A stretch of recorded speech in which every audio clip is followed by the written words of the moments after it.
এবং ওয়ালাইকুম আসসালাম, কে বলছেন? আমি জান্নাত বলছি। জান্নাত, কেমন আছেন আপনি? ভালো আছেন জান্নাত? জি, ভালো আছি। মাশাআল্লাহ, ভালো আছেন। জান্নাত কোথা থেকে বলতেছেন? আপনার দেশের বাড়ি কোথায় জান্নাত? আমার দেশের বাড়ি বরিশাল জালকাঠি। আচ্ছা, কোথায় থাকেন এখন বর্তমানে আপনি? বর্তমানে আমি ঢাকা গাজীপুর থাকি। আচ্ছা, তো জান্নাতের ফ্যামিলিতে কে কে আছে? ফ্যামিলিতে বলতে কেউ নেই, আমি, আমার মা আছে আর আমার একটা বাচ্চা আছে।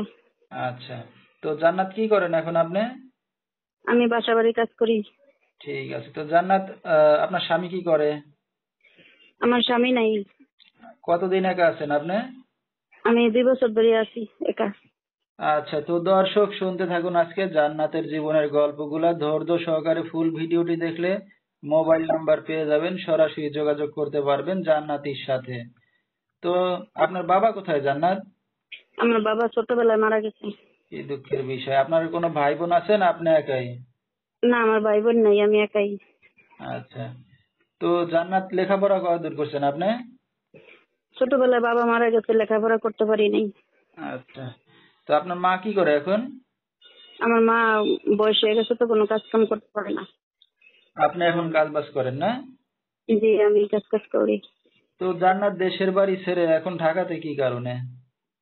ঢাকাতে থাকি, বাবার বাড়ির সম্পদ নাই, বাড়িঘর নাই, বিয়ে হয়েছে, স্বামী নাই, তাইতে কোনো একটা কাজ কাম করে তো খাওয়া লাগবে, বাঁচতে হবে, এই কারণে ঢাকা শহর থাকি, বাসা বাড়ি কাজ করি।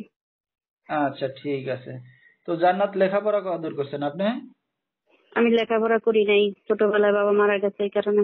আচ্ছা, লেখাপড়াটাও করতে পারেন। লেখাপড়া শিখা থাকলে হয়তো যে কোনো একটা জায়গায় চাকরি করে খাইতে পারতেন।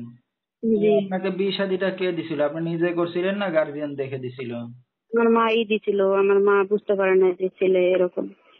আচ্ছা, তো আপনার স্বামী কি বিয়ের আগে থেকেই একটু খারাপ ছিল নাকি? হ্যাঁ, বিয়ের আগের থেকেই খারাপ ছিল। তো বিয়ের পরে তাকে ভালো বানাইতে পারেন নাই? অনেক চেষ্টা করা হয়েছে, ভালো হয় নাই, আরো খারাপের দিকে যাইতেছে দিন দিন, কাজ কাম করে না। ঠিক আছে। তো এখন এই যে নিজে একা আছেন, তো স্বামী থাকতে ভালো লাগে না স্বামী একা থাকতে এখন ভালো লাগে? বাচ্চাটা নিয়ে একা চলতে পারি না, যদি বাচ্চাটা ছোট বাচ্চা তো চলতে পারতাম, তাহলে আর কারো প্রয়োজন ছিল না। আচ্ছা, আচ্ছা। কারণ আসলে একটা মেয়ে মানুষের বিয়ের পরে তার স্বামীটা খুবই প্রয়োজন। এরপরে আবার আপনার একটা সন্তান আছে। কারণ একটা সন্তান না থাকলে নিজের পেট নিজে চালাই নেওয়া যেত যেভাবেই হোক। তো জি, এখন ভবিষ্যতে কি চিন্তা ভাবনা আছে আপনার? ভবিষ্যতে চিন্তা ভাবনা আছে, আমার বাচ্চার দায়িত্ব, আমার দায়িত্ব যে নিব, সে যেমন বয়সী হোক কোনো সমস্যা নেই, আমি মেনে নিতে পারবো। আচ্ছা, তো এখন সন্তান সহ কেউ দায়িত্ব নিলে কি এখন বিয়ে শাদী করতে আছেন? হ্যাঁ, সন্তান সহ দায়িত্ব নিলে আমি বিয়ে শাদী করবো, সে যেমন বয়সী হোক। আচ্ছা, তো আপনার সাথে দর্শক ভাইরা কিভাবে যোগাযোগ করবে? আমার সাথে ইমুতে যোগাযোগ করলেই ভালো হবে। আচ্ছা, আচ্ছা। তো আপনার কন্টাক্ট নাম্বারটা আপনি বলতে পারবেন, ইমো নাম্বার? নাম্বারটা তো আমার মুখস্থ নাই।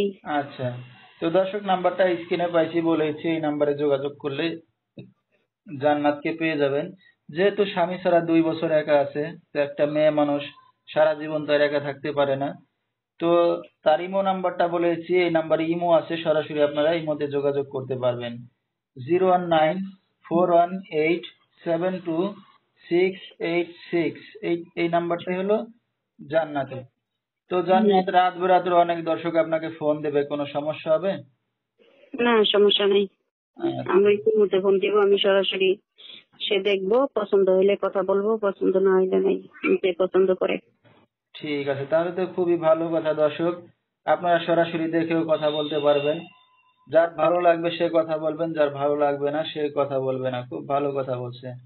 তো এখন এই যে আপনার সন্তান আছে আর আপনার মা আছে, এখন যদি আপনার বিয়ে শাদী হয়ে যায় আপনার মাকে কে দেখবে?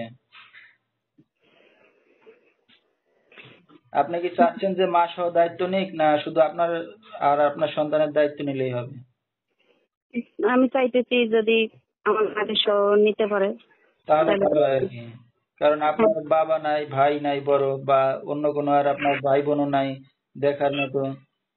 তো হ্যাঁ, সব দিক দিয়ে এখন বিবেচনা করে যদি এখন আপনার মা সহ একটু দেখে দায়িত্ব নেয় তাহলে আপনার সুবিধা হবে, এই তো। ঠিক আছে, তো আমরা অনুষ্ঠানের একবারই শেষ পরে জান্নাত, কিছু বলার আছে আপনারা? ভালো উদ্দেশ্য